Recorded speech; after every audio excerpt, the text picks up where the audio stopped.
po'y nag-aamin, ayaw niyo po. Amen. Praise the Lord. At ganoon din mga kapatid. Yung ating pong pag-aaralan ngayon ay napaka-importante sapagkat sabi ko nga po kanina, ito'y konektado sa mga pagsubok sa buhay. Ngayon ay nais ko pong ibigay ng diin ang mga pag-aaral na ito sapagkat alam po ninyo mga kapatid, kung minsan pag dumadating yung pagsubok sa atin pong mga buhay, minsan tayo po ay nadidisalign pagdating po sa pananampalataya. Kasi sa totoo lang, pag dumating yung pagsubok, maraming pagsubok, yung hindi pa natin ma-explain kung ano yung reason. At kung minsan, dahil hindi natin ma-explain kung ano yung reason, ano yung purpose, meron iba sa atin nawawala sa pananampalataya. Alam nyo ho, napakahirap maligaw, lalo na ho sa panahon ngayon. Sabi ko nga po nung nakaraan mga kapatid, ako po ay dating Iglesia ni Cristo. At nagpapasalamat ako sa Panginoon dahil sa dinami-dami ng mga relihiyon ngayon, ang pinagdalhan sa akin ng Panginoon yung tunay na Iglesia ni Cristo. Amen. Mga kapatid, mahirap pong maligaw sa panahon ngayon.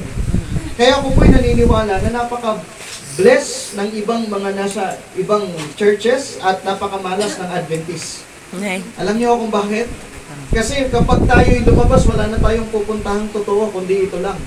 Pero yung pong mga ibang Kristyano sa labas, pag sila'y lumabas sa church nila, may pupuntahan pa silang totoo, yun yung Seventh-day Adventist. Amen. Kaya malas natin pag tayo'y lumabas dito kasi wala na tayong pupuntahan. At totoo po yan mga kapatid. Brother, ba't ganon? May mga lumalabas na mananampalataya, yung iba nagde-debate pa.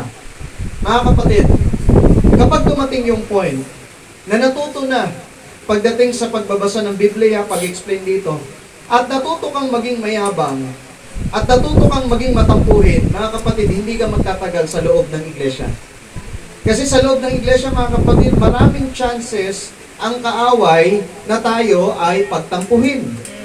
May mga sitwasyon, hindi ka lang nakamayan, backslide ka na. Hindi ka lang nayayang kumain, ayaw mo na magsimba. Totoo mga kapatid na sa loob ng iglesia, marami talagang sitwasyon ang gagawin ng kaaway. Teka lang, Brother Bryce, akala ko ito yung totoo. Bakit may mga gagawin yung kaaway? Totoo yan mga kapatid.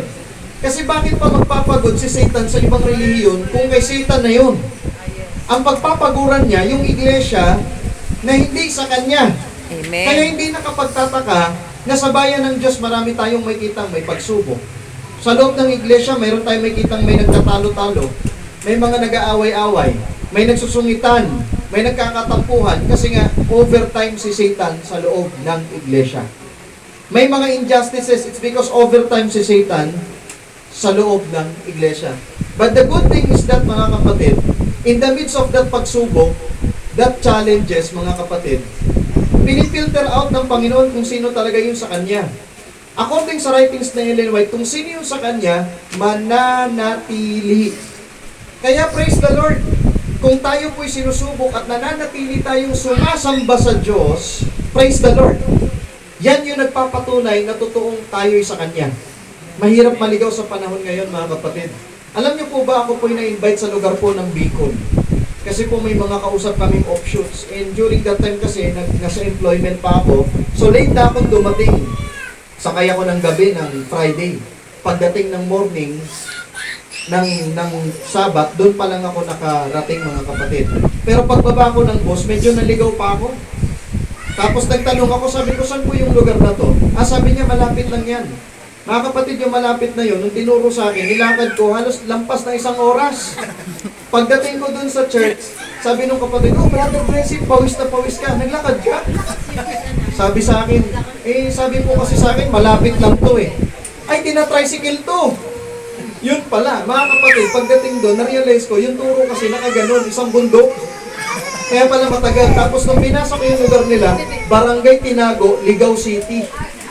Tinago na Ligaw pa. So kaya pala ang hirap puntahan. Pero alam niyo mga kapatid, in connection with our story, maraming situation sa buhay natin na dumadating yung mga pagsubok na kung minsan maliligaw at maliligaw tayo. Tama po ba? Bago tayo magsimula, tayo po muna ay manalangin. Panginoon, meron kaming importanteng paksa na amin pong tatalakayin. Bigyan kami, Panginoon, ng kaunawaan sa mga bagay na ito. Lumago kami ng may pag-asa sa pangalan ng aming Panginoong Hesus na tagapagligtas. Amen. Sa mga oras na ito, ang